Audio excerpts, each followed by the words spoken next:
दोस्तों स्वागत है। मैं हूं मुस्तफा हुसैन और आप देख रहे हैं वॉइस ऑफ एमपी। इस समय समूचे प्रदेश के साथ नीमच में शहर के संग्राम की धूम है। कल शाम को 5 बजे नीमच नगर पालिका क्षेत्र में प्रचार थम जाएगा और उसके बाद 6 जुलाई को मतदान होगा।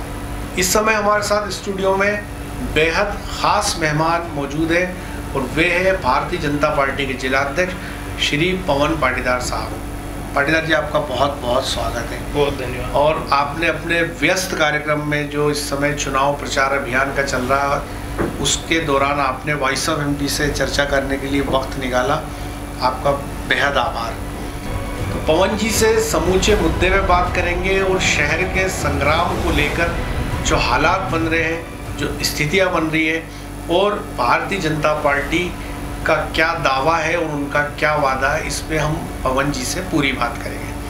पवन जी, सबसे पहली बात और ख़ास बात, क्या नीमच नगर पालिका में बागी भारतीय जनता पार्टी को दुख दे रहे हैं? देखिए, बागी दुख तो नहीं दे रहे और बागियों को बाहर किया जा चुका है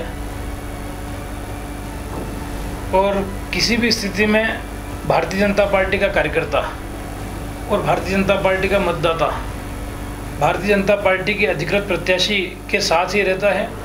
बहुत सारे ऐसे अनुभव हैं कि जब जब बागी अलग गए हैं वे फिर अलग थलग ही रह गए हैं और न वोटों की संख्या निकल पाई और न कुछ हासिल हो पाया। इसलिए बागी कोई बहुत ज़्यादा भारतीय जनता पार्टी के अधिकृत प्रत्याशियों को परेशानी नहीं दे पाएंगे। पवन जी, आप जो है कैसे जिलाध्यक्ष माने जाते हैं जो अनुशासन प्रिय है, पार्टी लाइन का सख्ती से फॉलो करते हैं, लेकिन यदि नीमच नगर पालिका में बगावत की बात की जाए तो ऐसा नहीं लगता कि उनके साथ थोड़ी रियायत की गई या उनको पार्टी से निष्कासित करने में थोड़ी देर की गई? देखिए मुस्तफा भैया, किसी भी अपने को परिवार से जब हम बाहर करते हैं तो निश्चित रूप से बहुत दर्द होता है। हम सोचते हैं कि एक अवसर और दें, एक अवसर और दें, आज समझ जाएगा, कल समझ जाएगा। और जिलाध्यक्ष की भूमिका में होते हुए मुझे ऐसी चिंता भी करनी पड़ती है कि कार्यकर्ता हो सके इतने समझाने पर सही दिशा में चल पड़े और हमें उसके खिलाफ किसी प्रकार की कोई कार्रवाई न करनी पड़े। उसके कारण से भी कहीं कहीं 1 दिन 2 दिन चीज़ें ढील दी गई और कहीं न कहीं ढील दी गई तो 2-3 कार्यकर्ताओं ने समर्थन भी दिया और अंतिम में जब ऐसा लगा कि जो लोग नहीं मान रहे हैं तो फिर उनके खिलाफ कार्रवाई करनी पड़ी। पर कहीं कहीं अपने कार्यकर्ताओं से स्नेह रहता है और उसके कारण से भी अवसर ज़्यादा से ज़्यादा कि भाई आज समझ जाए, कल समझ जाए, उसके कारण थोड़ी देरी हुई है। पवन जी, 40 वार्डों में दौरे चल रहे हैं आपके, भाजपा प्रत्याशियों के समर्थन में आप जो है जनसंपर्क कर रहे हैं। अभी तक की बात करें तो क्या सिनेरियो बन रहा है नीमच नगर पालिका को लेकर? देखिए, नीमच नगर पालिका में 35+ पर भाजपा जाएगी और 35+ पर भाजपा इसलिए जाएगी कि कार्यकर्ताओं में भी खासा उत्साह है और कार्यकर्ता सब एक सूत्र में बंधकर और चुनाव में लगे हैं। निश्चित रूप से भाजपा एक बड़ा परिवार है और एक वार्ड से 3, 4, 5 इस प्रकार से दावेदार थे, परंतु आज की स्थिति में देखें तो 2-3 वार्ड को छोड़ दें तो ज़्यादातर वार्डों में, सभी बचे हुए सभी वार्डों में सब एक साथ मिलकर और पार्टी का प्रचार कर रहे हैं। दूसरा, जनता में भी भारतीय जनता पार्टी के प्रति विश्वास है कि भारतीय जनता पार्टी जो कहती है वो करती है, तो उस विश्वास और कार्यकर्ता के प्रयास उन दोनों के कारण से 35+, 35+ भाजपा की सीटें आएगी। पवन जी, आपने कहा कि जनता भरोसा करती है, भारतीय जनता पार्टी पे विश्वास करती है, तो वो कौन से कारण है जिसके लिए ये माना जाए कि वोटर्स जो है उसका झुकाव भारतीय जनता पार्टी की तरफ होगा? देखिए, आप एक चीज़ आप भी देखेंगे कि भाजपा एजेंडे को लेकर चलती है। भाजपा किसी न किसी संकल्प को लेकर चलती है कि हमको सरकार में हम किस लिए आए हैं, किस लिए लोगों ने हमको आशीर्वाद देकर सरकार में भेजा है, वो हम केंद्र की बात करें, प्रदेश की बात करें या नगर पालिका की बात करें, पूर्व की सरकारों के अनुभव, क्योंकि अब जनता है सब जानती है, पब्लिक है सब जानती है और कहीं कहीं सब लोग social media, print media, electronic media इन सभी को देखते हुए और कामों को देखते हुए, निर्णयों को देखते हुए भारतीय जनता पार्टी ने अगर संकल्प लिया कि राम मंदिर बनाएंगे, तो भारतीय जनता पार्टी ने संकल्प पूर्ण किया। चाहे वो संकल्प हमारे पुरखों ने लिया, पर उस संकल्प की मशाल को एक के बाद एक कार्यकर्ता हाथ में लेकर चला और राम मंदिर आज भव्य बनने जा रहा है। 370 की बात करें तो हमारे पुरखों ने उस बात का संकल्प लिया था और उस समय के हमारे घोषणा पत्र में वो था। परंतु ऐसा नहीं है कि नेता बदल जाएंगे तो घोषणा पत्र भूल जाएंगे। उस घोषणा पत्र को जू का तू एक संकल्प के रूप में अगला कार्यकर्ता जो भी जिम्मेदारी बैठता है वो उस मशाल को हाथ में लेता है और आज 370 भी हटा दी गई। तो ये हम केंद्र की बात कर रहे हैं, हम प्रदेश की बात भी करें तो लगातार जो योजनाएं बनती आई, शिवराज सिंह जी मुख्यमंत्री बने और लगातार उनने एक के बाद एक जनहितैषी योजनाएं बनाई और एक के बाद एक विकास के काम हुए, सड़कों का जाल बिछा। तो हम प्रदेश की बात करें तो भी काम बोलता है, काम नीचे तक उतरा है और काम बोलता है। योजनाएं बनी और योजनाओं का लाभ सीधे हितग्राही मूलक योजनाओं का भी लाभ मिला और विकास के बड़े बड़े काम भी हुए हैं जो लोगों के बीच में हैं। हम नगर पालिका की बात करें तो नगर पालिका में हमारी सरकार बनी, भाई राकेश पप्पू जैन जी हमारे अध्यक्ष बने, हमारे वार्ड के 32 पार्षद जीत कर आए और नगर के अंदर एक स्वच्छता में नगर ने एक स्थान प्राप्त किया पूरे देश भर में। हम बात करें तो सीवरेज की लाइन का काम हुआ, पेयजल घर घर पहुंचाने की दिशा में काम हुआ, मतलब ज़्यादातर चीज़ें। अब हम बंगला बगीचा है तो बंगला बगीचा का भी समाधान हुआ। इतने लंबे समय से जो लंबित समस्या थी उसका समाधान भी अगर संकल्प लिया गया, लोगों के बीच में कहा गया हम समाधान करेंगे, तो बंगला बगीचा का भी समाधान किया गया। तो जनता इस बात को जानती है। अगर लोग कहीं न कहीं दुष्प्रचार में लगते हैं, क्योंकि जो पार्टी काम नहीं करती है वो सिर्फ दुष्प्रचार करती है कि बंगला बगीचा का समस्या का समाधान हुआ पर इस प्रकार से हुआ, ऐसा छोड़ दिया गया, इसमें ये लेकुने रह गए हैं। परंतु जनता ये भी जानती है कि जो समाधान करता है वो उसके लेकुने को भी दूर कर देगा। पर जिसकी 40 साल से सरकार रही उसने कभी समाधान ही नहीं किया, जो आज प्रश्न खड़ा कर रहे हैं, तो जनता सब जानती है। ठीक बात है पवन जी, आपने कहा जनता सब जानती है। आपने बंगला बगीचे का जिक्र किया। एक छोटा सा सवाल जो कांग्रेस भारतीय जनता पार्टी से कर रही है वो ये कर रही है कि 2017 के अंदर ये कानून अस्तित्व में आया था, आज 2022 हो गई, तो भारतीय जनता पार्टी ने जो आवश्यक संशोधन थे 5 साल में वो क्यों नहीं करवा पाई? देखिए, कहीं न कहीं हम बात करें तो समाधान के कारण से, पहले तो समाधान के कारण से जो लोगों तक लाभ पहुंचा उसकी बात करें कि समाधान हुआ, तो समाधान के कारण से बंगला बगीचा एरियो में सड़कें बनी, रोडें बनी, वहाँ तक नल कनेक्शन पहुँचे, लाइटें लगी, जो मूलभूत सुविधाएं हैं वो समाधान के कारण से मूलभूत सुविधाएं उस पूरे वहाँ के रहवासियों को मिला जो बंगला बगीचा में रह रहे थे। फिर हमारे पास जो 2017 से लेकर अब तक का जो समय निकला उसमें 2 साल हमारे कोविड के संकट काल में निकले, जिस दौरान सरकार से लेकर और जो आवश्यकता थी लोगों को बचाने की पूरा ध्यान उस ओर गया। और शुरुआत का जो 1 साल था उसके अंदर जो बची हुई चीज़ें थी कि भाई समाधान तो हो गया पर इस समाधान में ये कमियाँ रह गई, तो उसको जानने में, समझने में कि ये चीज़ें रह गई, तो कहीं कहीं बीच का ये जो 2 साल 3 साल का कालखंड निकला वो वैसा निकला। उसके बाद में मेरे द्वारा भी, माननीय विधायक जी के द्वारा भी, सांसद जी के द्वारा, हमारे जो पूर्व नगर पालिका अध्यक्ष थे उनके द्वारा, सबके द्वारा इस विषय को ऊपर ठीक से बता भी दिया गया है। और माननीय मुख्यमंत्री जी ने, अभी हम पिछली बार भी जब हमारे प्रदेश में बैठक थी, माननीय विधायकगण को, सांसद जी को, मंत्री जी को, हम सभी लोगों को बुलाया था और उसमें शिवराज जी ने हमको विश्वास दिलाया कि आप नगर पालिका से इसका मसौदा बना के भेजना, जो विधि सम्मत होगा वो सारी चीज़ें इसके अंदर ठीक कर दी जाएगी और वो सारे संशोधन कर दिए जाएंगे जो जनता के लिए आवश्यक है। तो पवन जी, आपका जो कहना है कि ये 5 साल जो निकले उसमें प्रयास बीजेपी के बदस्तूर जारी थे, कोरोना संकट था, इस और दूसरे रीज़न रहे जिसके कारण डिले हुआ, लेकिन इसमें एक और बड़ा सवाल है कि 5 साल भारतीय जनता पार्टी संशोधन नहीं करवा पाई और अब एन चुनाव के पहले नीमच नगर पालिका के सीएमओ एक नोटिस जारी करते हुए ये कहते हैं कि यदि 30 मई तक आवेदन नहीं किया तो वो ज़मीनों को राजसात कर लेंगे, अधिग्रहित कर लेंगे। क्या कहेंगे आप? किसी प्रकार का कोई अधिग्रहण नहीं होगा। सीएमओ के नोटिस निकाल देने से अधिग्रहण हो जाएगा, ऐसा नहीं होगा। हम लोग बैठे हैं, हमारे सब जनप्रतिनिधि बैठे हैं, जनता का जिसमें नुकसान होगा वो कोई भी काम भारतीय जनता पार्टी की सरकार के दौरान नहीं होगा। इसमें एक और अचरज की बात है कि वो जो 30 मई की तारीख दी गई थी, जब बंगला बगीचा संघर्ष समिति ने आंदोलन किया तो उसको 30 जून किया गया। 2 दिन पहले 30 जून को सीएमओ नीमच ने एक नोटिस फिर निकाला और ये कहा कि चूंकि अभी आचार संहिता है इसलिए एक नई तारीख का ऐलान आचार संहिता के बाद करेंगे। तो इससे यह जाहिर होता है कि नगर पालिका अपने उस स्टैंड पे कायम है कि यदि आवेदन नहीं किया तो अधिग्रहण की कार्रवाई की जाएगी, जबकि अभी तो पीक चुनाव का टाइम है और उसमें बंगला बगीचा की इशू है। तो क्या नीमच नगर पालिका को ऐसे समय भी नोटिस जारी करना आवश्यक है?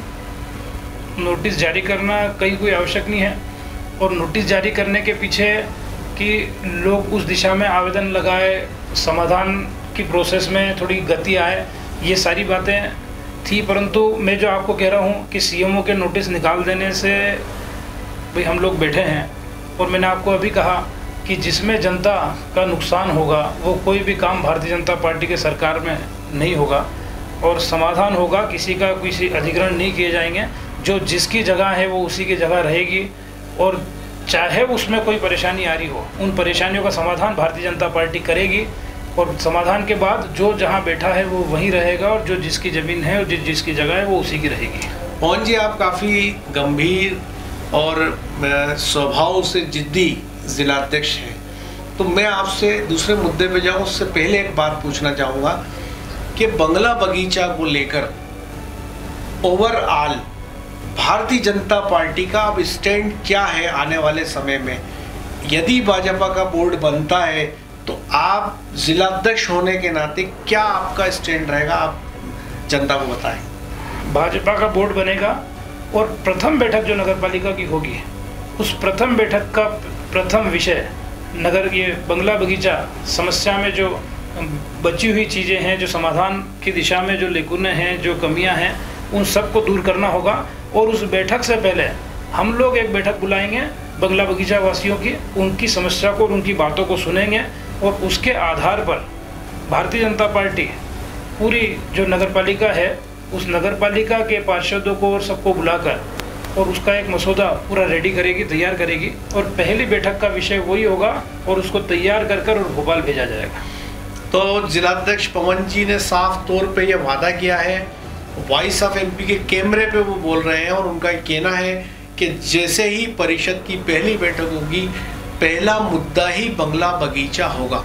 वैसे मैं पवन जी आपको एक बात बता दूं कि आपके जिला कलेक्टर ने संशोधन के लिए शासन में प्रस्ताव भेज रखा है, और वो यदि जो भी जनप्रतिनिधि भोपाल से संबंध रखते हैं यदि उसको फॉलोअप करते हैं तो शायद वो संशोधन आज नीमच नगर पालिका में आ चुके होते। अब एक और दूसरी बात, इस समय कांग्रेस पार्टी जो अपना चुनाव कैंपेन चला रही है वो एक मुद्दे को लेकर चल रही है, वो ये है कि पिछले 2 साल में नीमच नगर पालिका में जब अध्यक्ष नहीं था, पार्षद नहीं थे, उस दौरान भारी करप्शन हुआ, और उस करप्शन को भारतीय जनता पार्टी के नेता अनदेखी करते रहे। क्या कहेंगे आप? देखिए, कांग्रेस करप्शन की बात करें तो बहुत नहीं जानती अगर कांग्रेस उस मुद्दे को लेकर जा रही है, क्योंकि कांग्रेस अपने आप के ऊपर से जनता का विश्वास खो चुकी है, जो खुद करप्शन में लिप्त है। हम चाहे बात करें मनमोहन सिंह जी के सरकार के समय की, चूँकि वो विषय अभी नगर के चुनाव का नहीं है, पर 2G, 3G, 4G मतलब एक प्रकार के घोटालों की प्रतिस्पर्धा थी। हम बात करें नीमच में जो 1.5 साल की मध्य प्रदेश में सरकार रही, तो ट्रांसफ़र उद्योगों का एक काम बड़े पैमाने पर चल रहा था। तो कांग्रेस के मुख से भ्रष्टाचार की बात बहुत शोभा नहीं देती, बहुत अच्छी नहीं लगती।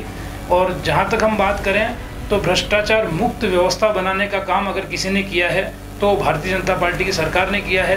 अगर ट्रांसपेरेंसी लाने का काम किसी ने किया है तो भारतीय जनता पार्टी की सरकार ने किया है। चाहे वो किसी भी प्रकार की नौकरियां हों, किसी भी प्रकार की नियुक्ति हो, अगर उसमें पारदर्शिता लाने का काम किया है तो भारतीय जनता पार्टी की सरकार के दौरान सारी चीज़ें ऑनलाइन हुई है। इसमें कोई ऊपर नीचे नहीं हो सकता, जो योग्य होगा उसकी भर्ती होगी। ये सारी की सारी बातें अगर ट्रांसपेरेंसी लाने का काम किया तो भाजपा की सरकार ने किया है। लोक सेवा के माध्यम से आवेदन लेना और एक समय सीमा तय करना कि इतनी समय सीमा में वो लोक सेवा में जो भी आवेदन लगा है उससे संबंधित कागज़, पेपर, जो भी चीज़ें हैं वो सामने वालों को मिल जाएगी। तो ये सारी व्यवस्थाएं लाने का काम भारतीय जनता पार्टी ने किया है, और भारतीय जनता पार्टी भ्रष्टाचार मुक्त मध्य प्रदेश और भ्रष्टाचार मुक्त देश बनाने की दिशा में काम कर रही है। पवन जी, आप साफ दिल इंसान कहे जाते हैं। मैं आपसे पूछ रहा हूं कि जो सीएमओ 2 साल नीमच में भी थे, मेरी जानकारी में आया वो कितनी सही है वो आप तस्दीक करेंगे कि उनको हटाने के लिए स्वयं आपने भी पत्राचार शासन से किया। दूसरी ख़ास बात यह है कि आप जिलाध्यक्ष हैं, लोगों की इस पीड़ा सुनते हैं और काफ़ी लोग आपके पास आते भी हैं। मैं आपसे पूछना चाह रहा हूँ, क्या इस दौरान आपको नीमच नगर पालिका के अधिकारी कर्मचारियों के करप्शन के कुछ घटनाक्रम आपको पता चले या नहीं चले? देखिए, कुछ चीज़ें जब सामने छोटी मोटी आई भी है तो आने के बाद हम लोगों ने फटकार भी लगाई। और आज सीएमओ यहाँ नहीं है, जैसा कि आप कह रहे हैं कि भाई मैंने कहा, तो बिल्कुल मैंने कहा ऊपर, और इसी कारण से आज सीएमओ ने यहाँ नहीं है। सीएमओ का ट्रांसफ़र हो चुका है। और कहीं न कहीं हम लोग कितनी भी पारदर्शिता के साथ, क्योंकि भारतीय जनता पार्टी पारदर्शिता चाहती है और पारदर्शिता रखती है, और हम चाहे भ्रष्टाचार से कितनी भी लड़ाई लड़ें, पर आज भी भ्रष्टाचार की लड़ाई और लड़ना आवश्यक है, जिसमें अकेली भाजपा या भाजपा की सरकार नहीं लड़ सकती। जनता को हमारा साथ देना पड़ेगा, पर भाजपा सदैव भ्रष्टाचार के खिलाफ रहेगी। और ये जो बातें हैं कि कुछ बातें तो निश्चित रूप से आती है, पर जनता को भी जागरूक होकर, क्योंकि हमारे नीमच की जनता विशेष रूप से बहुत जागरूक है और बहुत जुझारू है, चाहे नीमच से संबंधित कोई भी विषय हो, नीमच की जनता सदैव जागरूक रहकर उन सारे विषयों को उठाने का काम करती है। और हम लोग भ्रष्टाचार के खिलाफ हैं, और जनता से आपके चैनल के माध्यम से मेरा आग्रह है कि वे भी हमारे हाथों को और मजबूत करें। हम भ्रष्टाचार मुक्त नीमच बनाएंगे। पवन जी, एक जो बात खास तौर पे देखने वाली है कि नगर पालिका का स्टाफ कम होता जा रहा है, नई भर्ती नहीं हो रही है, और उसका परिणाम है कि जो डिपार्टमेंट है, जो काम है, वो चंद लोगों के हाथों में है। उसी का नतीजा है कि आम लोगों के काम उतनी आसानी से नहीं होते हैं। और बीजेपी ज़ीरो टॉलरेंस की बात करती है, मोदी जी की यदि बात करें तो क्या उम्मीद की जाए? अगर बीजेपी का बोर्ड बनता है तो ये जो करप्शन वाली बात सामने आ रही कर्मचारियों द्वारा, अधिकारियों द्वारा, तो कितना सख्ती से निपटेगी आपकी पार्टी? देखिए, जब भाजपा का कार्यकर्ता अंदर जाकर लीडिंग रोल में आएगा, पार्षद बैठेंगे, हमारे अध्यक्ष बैठेंगे, उपाध्यक्ष बैठेंगे, तो आप निश्चित रूप से मानिएगा कि सारी व्यवस्थाएं, जो छोटी मोटी अंदर कमियां हैं, वो भी पूर्ण हो जाएगी। स्टाफ की जहां जो कोई कमी है, स्टाफ की कमी भी दूर कर दी जाएगी। जब जनप्रतिनिधि अंदर बैठता है तो एक अलग प्रकार की व्यवस्था में बदलाव आता है, और भाजपा का जनप्रतिनिधि बैठेगा तो भाजपा का जनप्रतिनिधि इस मामले में मैं ये भी कह सकता हूँ कि वो इस बात से भी डरता है कि जनता से मैं जो कह के आया हूँ मुझे वहाँ करना है। वो इस बात से भी डरता है कि कहीं न कहीं जो जिम्मेवारी का वजन में जो अंदर लेकर आया हूँ, उन जिम्मेवारियों को पूर्ण करना है। और जो मैं भ्रष्टाचार मुक्त नगर पालिका, मेरे नगर की बात कर आया हूँ, उसको पूर्ण करना है। तो निश्चित रूप से जब बोर्ड बैठेगा तो इन सारी बातों में जो छोटी मोटी चीज़ें हैं वो भी वहाँ ठीक हो जाएगी। बड़ी बात की पवन जी ने, और ये वादा भी दिलाया है कि इस तरह का अगर कोई शिकायत आती है, आम आदमी पीड़ित होता है, तो बीजेपी सख्ती से का रुख दिखाएगी और उनसे सख्ती से भारतीय जनता पार्टी निपटेगी। पवन जी, एक और ख़ास बात कि भारतीय जनता पार्टी ने अपना घोषणा पत्र जारी किया, उसमें बंगला बगीचा से लेके विकास के तमाम वादे किए। और कांग्रेस का एक और आरोप ये है कि आपके पूर्व नगर पालिका अध्यक्ष ने मिठाई छोड़ी और ये कहा कि जब तक मैं अमृत योजना से पानी शहर को नहीं पिलाऊंगा तब तक मुंह मीठा नहीं करूंगा। लेकिन उनका कार्यकाल खत्म हो गया, पानी नहीं आया। क्या कहेंगे आप? देखिए, मैंने अभी पूर्व में एक बात कही थी कि हमारे यहाँ कार्यकर्ता कुर्सी पर बदलता रहेगा, पर जो उनने कहा है उस काम को पूर्ण आने वाला नगरपालिका का अध्यक्ष भारतीय जनता पार्टी का बैठेगा वो करेगा। क्योंकि हम लोग पार्टी विद डिफरेंस, हमारे लिए व्यक्ति बाद में है, पवन पाटीदार बाद में है। सबसे पहले भारतीय जनता पार्टी विचार नगर, प्रदेश और देश है, नेशन फर्स्ट। तो उनके जो संकल्प हैं, जो उनने बहुत सारे काम किए हैं, जो काम उनके कहे हुए बचे हैं, वो जो बोर्ड हमारा बनेगा वो उन कामों को पूर्ण करेगा। पवन जी, एक और ख़ास बात कि नीमच का मीडिया आपसे काफ़ी फ्रेंडली है, और मुझे ऐसा ध्यान है कि 25 साल से भी अधिक हो गए नीमच का पत्रकार जगत नगर पालिका से रियायती दर पे भूखंड आवंटन की मांग करता रहा है। जिस समय सीमा दीवान अध्यक्ष थी तो डायस पे आज के आपके नेता बीजेपी के रघुराज सिंह छोड़िया ने भाषण में कहा था कि पत्रकारों को प्लाट दिए जाएंगे। उसके बाद मंजू जायसवाल बैठी, उसके बाद स्वयं 10 साल तक रघुराज जी बैठे, उन्होंने जगह दिखा भी दी, चूने की लाइन भी डलवा दी, लेकिन प्लाट नहीं मिले। उसके बाद नीता 2 आई, उन्होंने प्रस्ताव शासन में भेज दिया और फिर पप्पू जैन का कार्यकाल रहा। तो मैं आपसे जानना चाहूँगा कि जो 25 साल से अधिक पुरानी मांग है नीमच के पत्रकारों की कि रियायती दर पे भूखंड मिलना चाहिए, क्या भारतीय जनता पार्टी अपने एजेंडे में उसको स्थान देगी? देखिए, निश्चित रूप से देगी, और वो किस स्थिति में अभी है ये मेरे पास बहुत ज़्यादा जानकारी नहीं है, पर ये बात सही है कि पत्रकार अपना खून पसीना एक कर कर, और कहीं न कहीं पत्रकार जब जागरूक रहते हैं, मीडिया जागरूक रहता है, तो बहुत सारे प्रकार की जो अनवांटेड एक्टिविटी है जो नहीं होनी चाहिए, बहुत सारे प्रकार के जो भ्रष्टाचार हैं, जिस भ्रष्टाचार के कारण से जो समाज और जनता परेशान होती है, वो बहुत सारे भ्रष्टाचार करने में जो भ्रष्टाचारी है वो डरते हैं। तो मीडिया की जागरूकता और मीडिया का मैदान में होना, उस भर से समाज में बड़ी स्वच्छता रहती है, एक अनुशासन रहता है और शुचिता पूरे समाज के बीच में रहती है। तो जो मीडिया और मीडिया जगत के जो हमारे बंधु हैं, पत्रकार बंधु, अगर उनके लिए कुछ चीज़ें होनी हैं और वो अगर पेंडिंग है तो निश्चित रूप से वो भाजपा की प्राथमिकता रहेगी। पवन जी, एक और ख़ास बात के नगर पालिका के इतर यदि बात करें तो जिला पंचायत और जनपद को लेके आपका कॉन्फिडेंस क्या कहता है? आने वाले समय में वहाँ पे क्या बीजेपी से जुड़े लोगों की ताजपोशी हो पाएगी? देखिए, जिला पंचायत की बात हम करें मुस्तफ़ा भैया, तो मेरा ऐसा विश्वास है जनता के समर्थन के आधार पर कि इस बार हो सकेगा, तो शायद कांग्रेस को प्रस्तावक समर्थक भी जिला पंचायत में नहीं मिलेंगे, और भारतीय जनता पार्टी का जिला पंचायत का अध्यक्ष बैठेगा और उपाध्यक्ष बैठेगा, और सारे सदस्य भारतीय जनता पार्टी के लगभग होंगे। जहां वो पहुंचे हैं एक पर, वो एक पर ही रह जाएंगे। तो जिला पंचायत में हमारा स्पष्ट बहुमत की स्थिति में हमारी सरकार बनेगी। हम जनपद की बात करें तो जावद जनपद में 17 सदस्य भारतीय जनता पार्टी के जीत के आए हैं 25 में से, तो वो स्पष्ट बहुमत की स्थिति में जावद है। नीमच की हम बात करें तो नीमच में भी हम स्पष्ट बहुमत की स्थिति में हैं, 14 लोग हमारे जीत के आए हैं, और जो 2-3 और अन्य ऐसे लोग हैं जो वैचारिक रूप से भाजपा के जीत कर आए हैं, जो भाजपा का मतदाता है या भाजपा के वैचारिक रूप से भाजपा के लोग हैं। इसलिए जनपद नीमच का बोर्ड भी हम लोग ही बनाएंगे, भारतीय जनता पार्टी ही बनाएगी। पवन जी, आपने मुद्दों की बात की, आपने राम मंदिर की बात की, आपने धारा 370 की बात की, क्या लगता है आपको जो नगर निकाय के जो चुनाव हुए इस पे नुपुर शर्मा मामले की बात की जाए या उदयपुर में जो बर्बर हत्याकांड हुआ है जिसकी पूरे देश में भर्त्सना हो रही है, पूरे देश में नाराज़गी जताई जा रही है, उसका भी कुछ प्रभाव क्या आपको इस शहर के संग्राम पे दिखाई देता है? देखिए, निश्चित रूप से दिखाई देता है, चाहे वो इस शहर के संग्राम पे हो या कहीं पर भी हम बात करें, तो पूरा देश भर इस बात को देख रहा है, पूरा देश, कि अगर ये घटना उदयपुर में हुई है इसलिए कार्रवाई एक अलग तरह की हुई है, और यही घटना अगर उत्तर प्रदेश में होती, मध्य प्रदेश में होती, तो किस प्रकार की कार्रवाई होती। तो ये सरकारों का अंतर है, उत्तर प्रदेश में भारतीय जनता पार्टी की सरकार है, मध्य प्रदेश में भारतीय जनता पार्टी की सरकार है, और राजस्थान में कांग्रेस की सरकार है।